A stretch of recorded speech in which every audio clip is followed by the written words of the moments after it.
Agora o professor John Lott. Esperar reiniciar ali o relógio.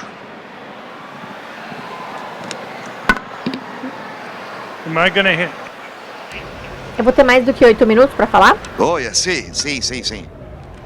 Ah, tá. Precisa reiniciar o relógio, por favor, pessoal aí. Legal. Bom, muito obrigado por me receberem aqui. Estou muito feliz de estar aqui hoje.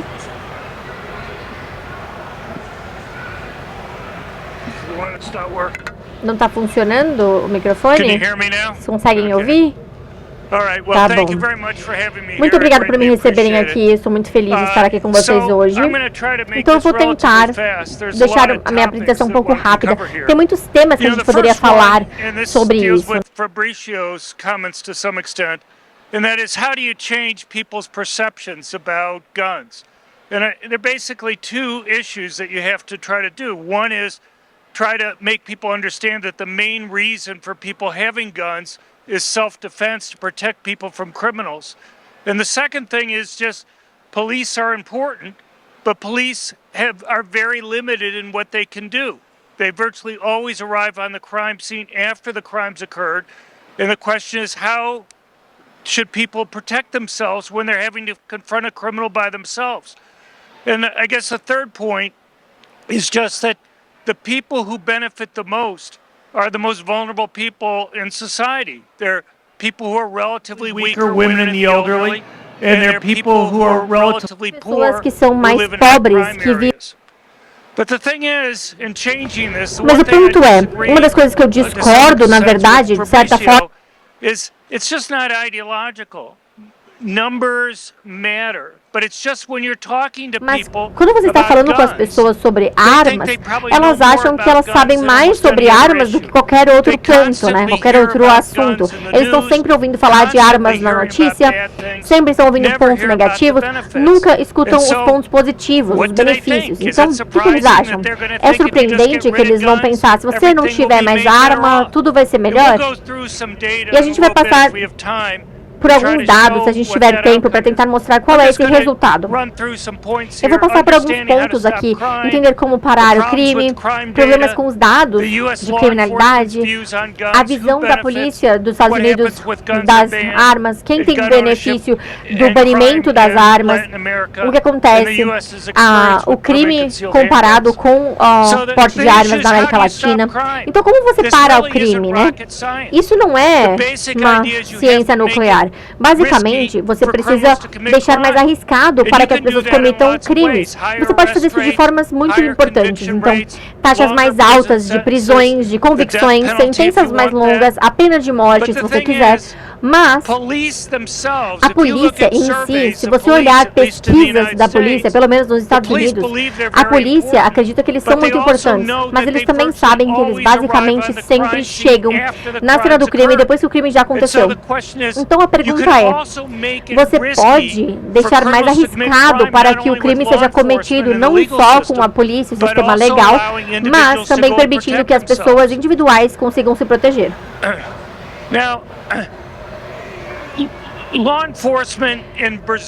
O policiamento no Brasil já é algo fragmentado. O meu entendimento, falando aqui com algumas pessoas da área, 9% dos homicídios, só 9% dos homicídios é identificado. Então a gente consegue identificar quem fez o crime. Só 3% dos homicídios vão a julgamento e só 2% dos homicídios têm um veredito de culpado no Brasil. Então, só 1 de cada 50 assassinatos são condenados. Isso não tem risco, né? Qual é o risco da pessoa ir e matar alguém? Nos Estados Unidos, eu acho que é ruim nos Estados Unidos, mas nos Estados Unidos, mais ou menos 50% dos homicídios viram uma prisão. Cidades com mais de 1 milhão, 40%, e olhando todos os crimes violentos, 35,2% de todos os crimes violentos resultam em uma prisão. Então, é claro que não prendemos todos. Muitos deles não são. Mas é surpreendente que o Brasil tem uma taxa muito mais alta de homicídio do que nos Estados Unidos. Quando comparado com os Estados Unidos, nós já estamos tendo 50% dos assassinos sendo presos, né? E aqui no Brasil é muito baixa essa taxa. Então eu tenho que dizer que eu já lidei com dados de crime para muitos países. E do Brasil é uma bagunça. Eu posso dizer para vocês agora, olha, eu nunca vi dados de crime que você tem muitas estimativas diferentes de homicídios e até das mesmas fontes. Essa estimativa muda de um ano para o outro. Eles mudam todos os dados, então você não sabe o que vai acontecer em um ano ou dois, comparado nos números históricos que nós recebemos. Mas tem outro problema sério, que é... O que eu acho é que as coisas como taxa de prisão e taxa de convicção são relativamente mais altas para assassinatos comparado a outros tipos de crimes. Isso é verdade em todos os países. A polícia passa muito mais tempo e esforço tentando solucionar assassinatos do que estupros, roubos ou qualquer tipo de delito agravado. Então, 42% de homicídios resultam em convicção. E eu posso adivinhar como seria para outros tipos de crimes violentos ou crimes de propriedade, crimes contra a propriedade. Então o que nós vemos é que a maior parte dos crimes não são reportados para a polícia.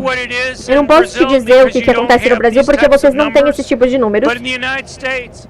Mas nos Estados Unidos, mais ou menos 42% dos crimes violentos são reportados para a polícia e 32% dos crimes contra a propriedade são reportados para a polícia. E o ponto é, nós já sabemos há muito tempo, em vários países diferentes, quais são alguns dos principais fatores que determinam se as pessoas reportam os crimes para a polícia ou não. E o maior fator é se você acha que algo vai acontecer com a pessoa que cometeu o crime. Eles vão ser pegos ou não. Se você acha que esse criminoso não vai ser pego, qual é o ponto de reportar isso para a polícia? Se você acha que não vai acontecer nada mesmo? Então, o que eu acho é, mesmo se vocês tivessem dados de estupros e roubos, etc., isso seria até útil. Eu imagino que teria uma grande lacuna entre qual é o número reportado de crimes e o número real de crimes violentos que ocorrem no Brasil. E essa lacuna é muito maior do que ela aparece em outros países. E a forma de solucionar isso, e se eu conseguisse convencer alguém a tentar investir o dinheiro, nos Estados Unidos nós temos algo chamado a pesquisa de vitimização nacional. E a forma que a gente sabe que só 42% dos crimes violentos são reportados para a polícia é porque todos os anos nós fazemos uma pesquisa com 240 mil pessoas, enorme, para tentar ter ideia dos tipos de crimes que foram cometidos, quem cometeu esses crimes, onde aconteceram, quando aconteceram, como que a vítima respondeu e qual foi o resultado final desse crime e se eles reportaram para a polícia ou não.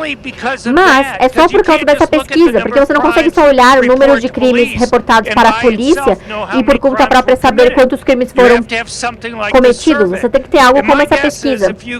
E eu imagino que se você tivesse o dinheiro para fazer essa pesquisa, seria muito importante para o debate político que ocorre aqui no Brasil. Aqui são alguns dados direto dos Estados Unidos. Você pode ver aqui. Isso é para crimes violentos. E você pode ver que basicamente existe uma relação entre os crimes reportados e a taxa de prisão. Isso sobe, desce, tem altos e baixos ali nas taxas de reportagem de crimes e vai subindo e descendo muito de perto com a taxa de prisão. Se você tem um aumento na taxa de prisão, você vê que tem um aumento também nos crimes que são relatados à polícia. Eu quero passar nas visões de polícia aqui. Tem uma organização nos Estados Unidos que se chama Police One. Eles já têm 450 mil policiais respondendo essa pesquisa. Então, essa é a maior organização de policiais no país. E eles fazem pesquisas, e esse é um exemplo de pesquisa que eles perguntaram. E em uma escala de 1 a 5, o quão importante você acha que os cidadãos armados legalmente são para a redução de crimes em geral? E eles nem perguntaram se eles acharam que tinha algum benefício. Opa! Eles têm pouco efeito moderado, e você vê que você tem o número 4, que é muito alto, e no número 5, extremamente alto, muito importante, né? Você vê que 76% dos policiais nos Estados Unidos entendem que ter cidadãos armados legalmente é extremamente ou muito importante em termos da redução de crimes no geral. Outra pergunta. Tirando o que a gente chama de zonas livres de armas, que são lugares onde os civis não podem ter armas, seria útil ter um impacto para impedir os tiroteios em massa, os massacres com armas? Então 80% acham que você conseguiria diminuir o número de mortes se você permitisse que os cidadãos tivessem armas legais. E 6,2 policiais acham que iria com certeza tirar as mortes de inocentes. Você apoia o porte de armas de fogo ocultas por civis que não foram condenados de um crime ou não foram determinados como incapazes médica ou psicologicamente? Isso significa eles já tiveram num hospício, por exemplo? Então, 91% dos policiais nos Estados Unidos entendem que, sim, nós deveríamos ter essas armas ocultas permitidas de forma liberal. E eu posso te mostrar também dos chefes de polícia. Eu posso mostrar também para os policiais que estão fora de serviço. E como eu quero, o que eu quero mostrar com isso? Frequentemente você vai ter policiais que não têm familiarização do que é ter esses civis armados. Eles podem falar, não, a gente não quer isso, porque eles não têm experiência com civis armados. A visão da polícia muda muito ao longo do tempo, conforme você permite que as pessoas tenham armas de fogo ocultas. E como eu vou mostrar em alguns momentos, nós temos 22 milhões de pessoas com autorização de armas de fogo ocultas e poucos estados, na verdade, necessitam dessa autorização. Então, quem tem o maior benefício do porte de armas? A polícia é muito importante realmente na luta contra o crime. Mas a polícia sabe que, basicamente, eles sempre chegam na cena do crime depois que o crime já foi cometido. Permitir que as pessoas se protejam quando elas estão de frente a frente de um criminoso é o curso de ação mais seguro. E eu vou te dar um exemplo simples. Você pode olhar para as mulheres, por exemplo. Parte do que nós recebemos da pesquisa de vitimização nacional é que nós sabemos como as pessoas respondem quando elas têm um confronto com um criminoso. E dizem que as pessoas devem ficar passivas quando elas têm ali um encontro com um criminoso. Mas, na verdade, isso não é verdade. Se você juntar todas as formas de resistência ativa e comparar com o comportamento passivo é um pouco mais seguro. Mas o problema é que você está juntando algo que é muito mais seguro do que o comportamento passivo com coisas que são muito mais perigosas. Então, por exemplo, para uma mulher, com certeza o curso de ação mais perigoso para essa mulher quando ela está frente a frente com um criminoso é usar os pulsos. Ela sempre vai estar de frente com um homem jovem que vai ser muito mais forte fisicamente. Então, se ela tenta socar, bater, ela vai ter uma resposta física do atacante. O segundo ponto mais perigoso que ela pode fazer é tentar correr, fugir. Se ela conseguir fugir, ótimo. O problema é, as mulheres tendem a correr mais devagar que homens. E nesse processo elas podem ser muito machucadas quando a pessoa corre atrás e agarra elas e cai no chão, enfim. E o ponto mais seguro para as mulheres é ter uma arma. As mulheres que têm uma arma e elas enfrentam um criminoso têm 2,5 vezes maior probabilidade de estarem seguras e não sofrerem nenhum machucado do que uma mulher que se comporta passivamente quando ela está frente a frente com um criminoso. E eu posso passar por isso várias vezes em outro dia. Políticos como Lula, que são de esquerda, dizem que eles se importam com as mulheres, se importam com os pobres, que se importam com as minorias. Mas os tipos de regras que eles colocam acabam prejudicando mais essas pessoas do que qualquer outro. As pessoas que se beneficiam mais de ter armas são dois grupos.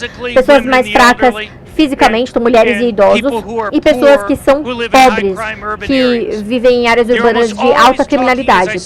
Nós quase sempre estamos falando de um homem jovem atacando. E quando um homem jovem está atacando uma mulher ou um idoso, tem uma diferença de força muito grande que existe entre um homem atacando uma mulher e um homem atacando um outro homem.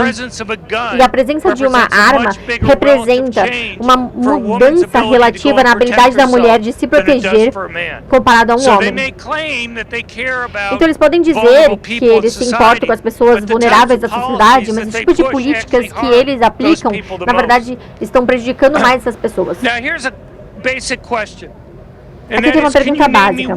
Você consegue nomear um lugar no mundo, qualquer lugar do mundo mesmo, onde todas as armas, ou, enfim, todas as armas em geral foram banidas e a taxa de homicídios diminuiu? Sempre que as armas foram banidas, as taxas de homicídio aumentaram. Elas nem ficaram a mesma, elas aumentaram. Isso é verdade até em outros lugares. Eu vou dar alguns exemplos, por exemplo. Nos Estados Unidos, nós tivemos alguns experimentos feitos. Em Washington, D.C., teve um banimento de todas as armas. Chicago também. Nos anos antes ao banimento, seria antes de fevereiro de 1977, a taxa de homicídio relativo às outras cidades estava caindo. E aumentou depois, e não tem nenhum ano depois onde ficou tão baixa quanto logo antes do banimento ter sido aplicado. Olhando para Chicago, nos anos anteriores ao banimento, em outubro de 82, a taxa estava caindo bem relativa às outras cidades, e depois só aumentou. Não tem nenhum ano depois do banimento onde essa taxa ficou tão baixa quanto era antes do banimento. Por exemplo, o banimento aconteceu em 1972 e você pode ver que teve altos e baixos antes disso, mas assim que houve um banimento, houve um aumento muito grande na taxa de homicídio, e tem alguns anos que está muito, muito alta mesmo. Mas as pessoas dizem, isso é por causa de violência, de gangues, de drogas.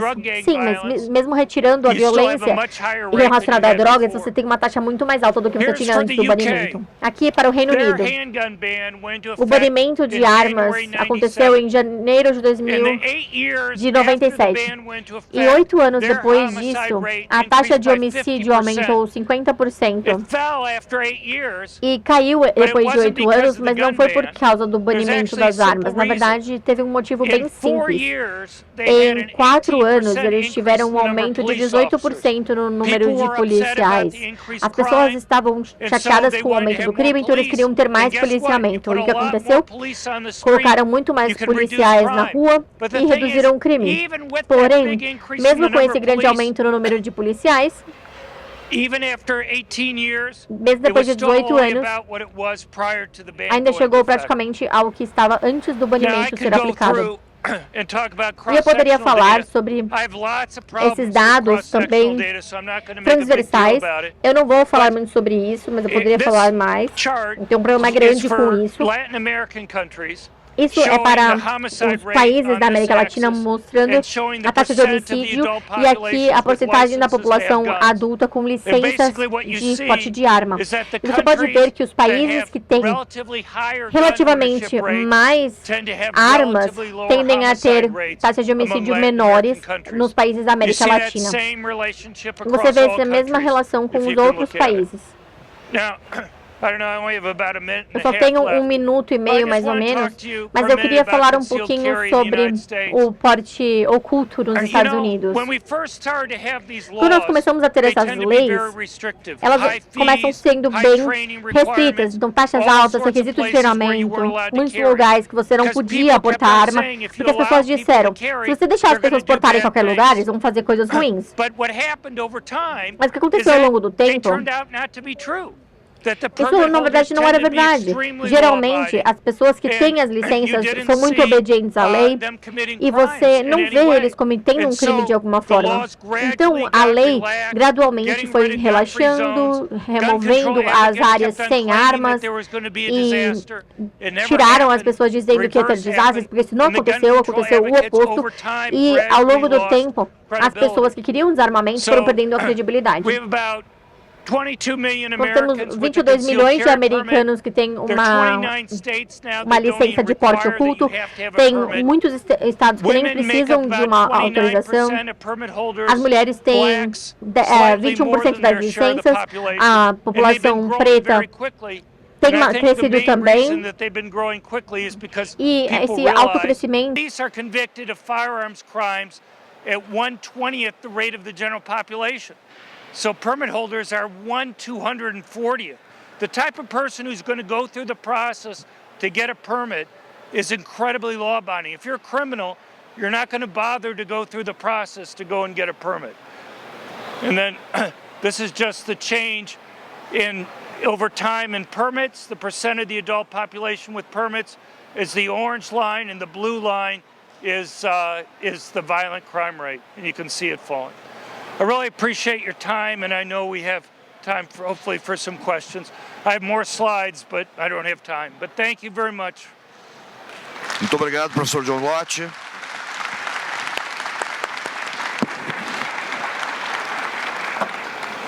Bom, meus amigos, nós vamos... Estão me ouvindo? Ok? Nós vamos abrir agora para perguntas, tá? Vai ter alguém com um microfone aí passando.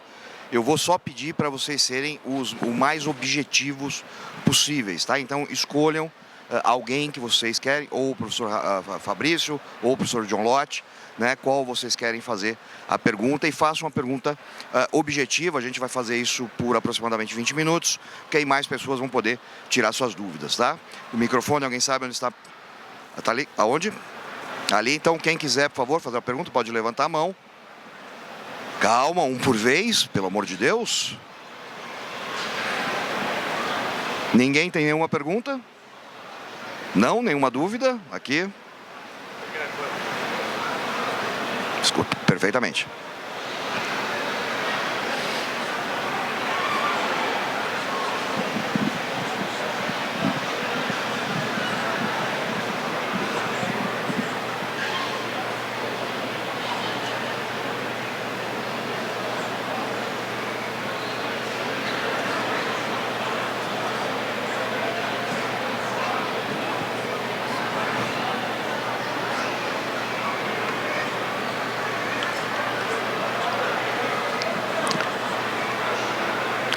É uma questão excelente, né? A gente já discutiu isso, sim. Durante algum tempo, nós, inclusive, tentamos que isso fosse criado, principalmente no governo Bolsonaro. E infelizmente, não fomos ouvidos, né? A gente tentou por mais de uma vez. A gente não pode nem sequer dizer que seria garantia de que nós teríamos a discussão pautada apenas do ponto de vista técnico, que seria o ideal. Mas, pelo menos, nos daria, talvez, uma janela maior de prevalência dos indicadores oficiais sobre a narrativa ideológica. Então, isso seria muito importante que nós tivéssemos conseguido. E dentro daquela janela que, na apresentação, eu digo que ela se fechou, uma das coisas para as quais ela se fechou foi exatamente isso. A gente perdeu essa chance. As agências reguladoras hoje, principalmente aqui no Brasil, e que parecem muito com o Banco Central, né? Elas têm um mandato do seu ou diretor ou presidente que é dissociado do mandato do presidente da República, e que isso quase corresponde a quase uma metade de mandato do próximo presidente, ainda sob um diretor ou um presidente das agências nomeado pelo governo anterior. Isso daria um pouco mais de estabilidade para a gente, principalmente nesse momento. Se nós tivéssemos conseguido aprovar uma agência reguladora no governo anterior, e essa agência fosse efetivamente voltada à discussão mais técnica, provavelmente nós não teríamos alcançado esse nível que aí está. É claro que a gente vai enfrentar sempre uma discussão que é muito complicada, né? Porque quando a gente fala de agência, a gente está falando de mais Estado. É colocar o Estado ainda mais no controle. Só que na realidade que a gente tem aqui no Brasil, a gente já está assim. Já é uma caneta. né? Se é uma caneta, pelo menos vamos deixar um pouquinho mais difícil ela sair mudando as regras de acordo com a mera vontade de quem está na presidência. Mas sim, houve a discussão, respondendo objetivamente, houve. A gente já tentou e infelizmente não conseguiu. Mais alguma pergunta? O John Lott? Can I make one quick comment? And I wanted to say this after Fabricio's earlier comments, which I greatly appreciated. And that is, you can look at the experience in the United States. We've had places which have had licensing and registration of guns. Hawaii, for example, an island, can't blame neighbors for crime there, has had licensing and registration of guns since 1960.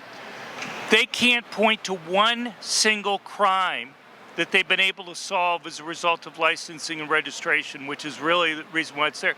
And there's a simple reason for that, and that is if a crime gun is left at the crime scene and it's registered to the criminal, then you can solve the crime. The problem is crime guns are virtually never left at the crime scene. And the couple times that they are left at the crime scene, they're not registered. Or when they are left at the crime scene, it's because the criminal's been killed or seriously wounded. And the once or twice that they're left at the crime scene where they're registered, they're not registered to the person who committed the crime. But what it does is it takes and this is the key thing I want to get into, it takes 50,000 hours worth of police time each year in just Honolulu to run the licensing and registration process. How many crimes do you think police could solve with 50,000 hours worth of police time? So the point is, the types of people who are willing to go through the registration licensing program aren't going to be criminals. So you're not reducing crime that way, but you've taken 50,000 hours worth of police time, whether it's, doing the regulations here in Brazil. Just think what you could do with all that time that the police are spending going through the forms, trying to figure out whether somebody has a good reason to be able to go and have a gun, that they could instead be on the street trying to make people safer. E ainda fazendo só mais um adendo, né, complementando aqui o professor John Lott falou, nós temos agora mais uma problemática, que é inclusive uma ilegalidade, né, que é essa saída do controle dos atiradores, colecionadores e caçadores do Exército Brasileiro, indo para o controle total da Polícia Federal. Ou seja, vai se soterrar a Polícia Federal para preencher formulários. É isso que ela vai fazer. Né? Então, enquanto ela poderia estar investigando os crimes complexos, crimes importantes, tráfico internacional de drogas, tráfico internacional de armas, que esse sim abastece a criminalidade no Brasil, ela vai estar preenchendo formulário para você comprar um 22 para ir para um clube de tiro e dar 50 tiros. É o que a gente tem hoje de realidade. Mais alguma pergunta? Ali atrás. Lá atrás. Levanta a mão. Obrigado, querido.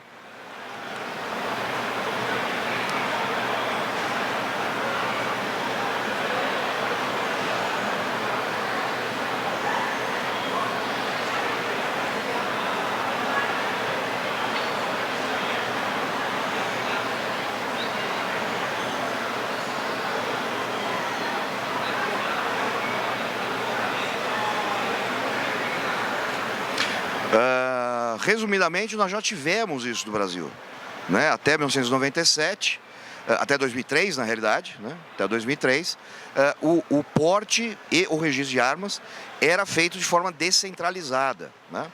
Em 97, o Fernando Henrique cria o Sinarme, onde as secretarias de segurança tinham que informar o governo federal desses registros, coisa que praticamente nunca fizeram. Né? Então você tinha um registro descentralizado. Isso agilizava o processo, desburocratizava, né? Tornava esse processo mais barato para o contribuinte, afinal de contas, somos nós que pagamos tudo isso, né? E tinha mais uma vantagem, aproximava aquela autoridade que estava emitindo, por exemplo, um porte de arma, àquela pessoa que estava requisitando. Então, era um delegado de polícia da cidade que fazia isso.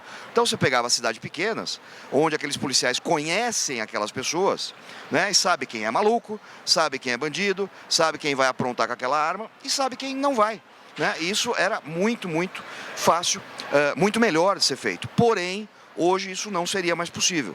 Tá? Poderia até se imaginar algum tipo de acordo entre Polícia Federal e polícias estaduais, mas tudo sempre voltado a como sempre foi o caminho, né? Centralização de poder. Mas sim, sem dúvida seria um ótimo caminho. Concorda, Rebelo? É isso, né? A gente discutiu a possibilidade dos convênios que a gente quis colocar, inclusive lá no PL 3722.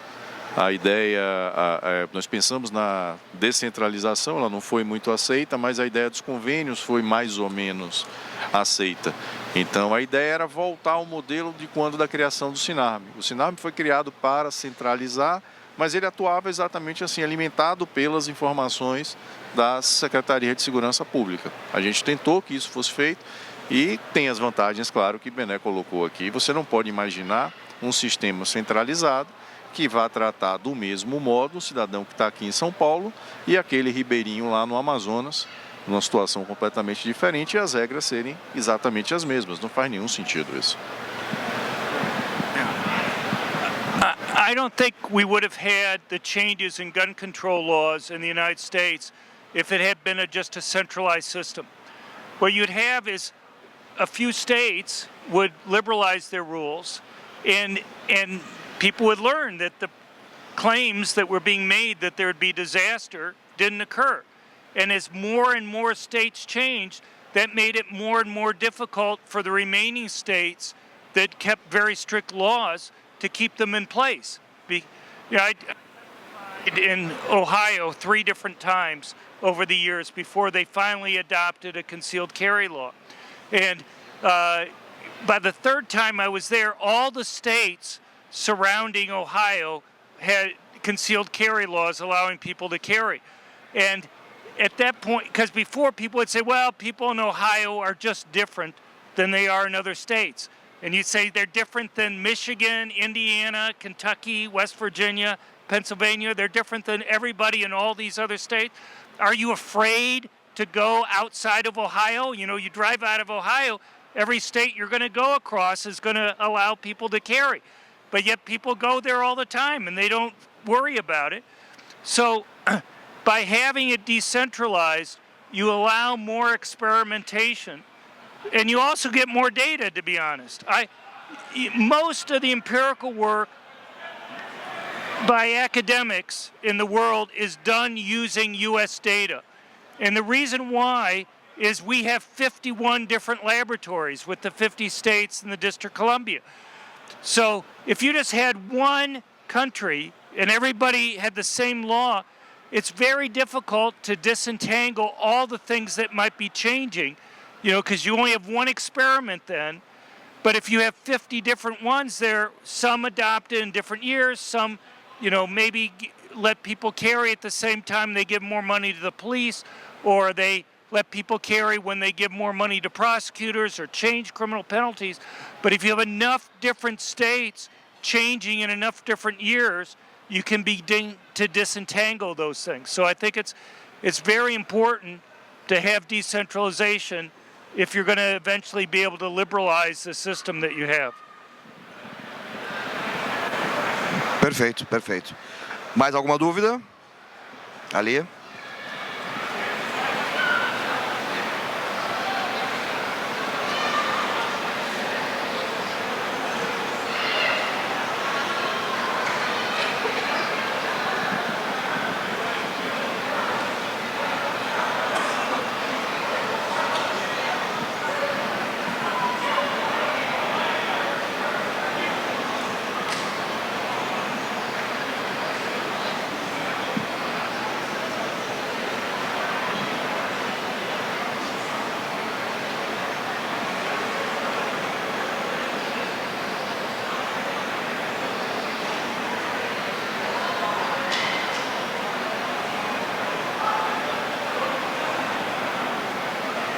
Rebelo.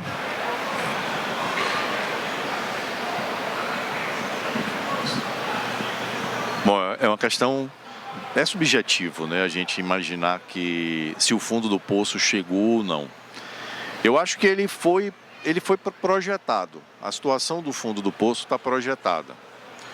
Se as regras forem cumpridas como estão hoje postas, sobretudo essa ideia da restrição do funcionamento dos clubes de tiro, e aí vai vir a transferência para a Polícia Federal, coincidentemente isso acontece no mesmo mês de janeiro, a gente tem um cenário que é um cenário de devastação. Você imaginar que 94%, 95% dos clubes, segundo os levantamentos que estão sendo feitos, deixariam de poder funcionar se essas regras efetivamente entrarem em vigor, você vai ter um colapso no setor. E é muito difícil você resistir a isso. A gente tem falado um pouco com donos de clube, com administradores de clube, que talvez seja interessante nesse momento ter uma espécie de plano de sobrevivência, que no fundo é o que nos resta, é sobreviver agora. E esse plano de sobrevivência talvez envolva continuar funcionando sem a atividade do tiro em si. Não fechar, você falou do CNPJ, do CPF, mas não deixar o CNPJ ser extinto.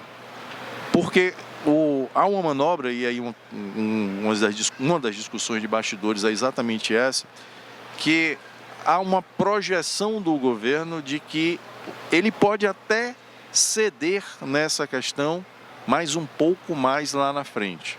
Que ele usaria essas normas da forma que foram colocadas agora, para gerar uma limpa, uma redução grande nas entidades de tiro, e depois que essas entidades fechassem, ele aí ia lá e consertaria, porque ele saberia que lá na frente a grande maioria, a esmagadora maioria, não retornaria à atividade, e ele teria alcançado aquele objetivo de fechar os clubes de tiro. O que a gente depende hoje de atuação no CPF é de pressão para tentar aprovar esse projeto de decreto legislativo, e a gente tem muito pouco tempo para isso. Agora, no dia 17, começa o recesso parlamentar, e historicamente no Brasil, o segundo semestre após o recesso parlamentar de um ano de eleição municipal é todo voltado às eleições municipais. A margem que a gente tem para aprovação de alguma coisa é muito pequena. Então é um misto aí do que a gente poderia fazer, de pressão para tentar aprovar logo e de tentar resistir lá na frente, por um período que seja, para não entrar nessa ideia de grande parte vai ser extinta, para não estar dentre esses que serão extintos. É talvez o que a gente possa fazer agora de modo mais claro para tentar sobreviver. E a palavra é sobrevivência mesmo. O que a gente precisa tentar agora é sobreviver. Obrigado, Rebelo. Gostaria de agradecer. Quer falar alguma coisa, professor? Sure, I can say something. Sim, vou finalizar então. Bom, o Brasil já está chegando ao final, ali está no fim do poço, né? Em termos da população adulta que tem a licença para portar arma, mas comparado com outros países, vocês já estão bem ruins, né? E o que vocês podem fazer, eu acho que não é 100% pessimista a visão do futuro, porque eu vejo movimento em países como a Argentina, por exemplo, com o Milei. Eu vou para lá no final do ano para falar com as pessoas. Eu, na verdade, testemunhei no Equador há algum tempo atrás e também passei no Chile. Os movimentos deles, do Congresso equatoriano, eles, na verdade, tiveram muito apoio para permitir as pessoas terem porte de arma para proteção, e a taxa de homicídio em 2018 foi 6 por 100 mil.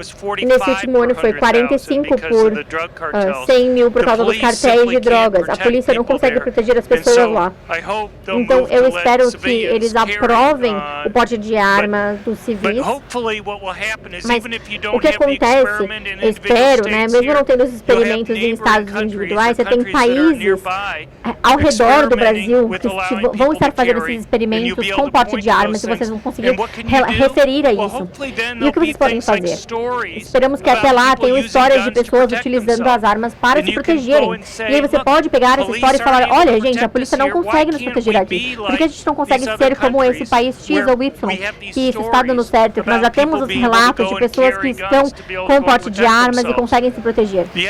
Então você precisa mudar a narrativa, você precisa convencê-los, convencer as pessoas pessoas de que os crimes são um problema, a polícia não consegue proteger a todos, inclusive eles não conseguem fazer um bom trabalho aqui no Brasil, ponto final, né?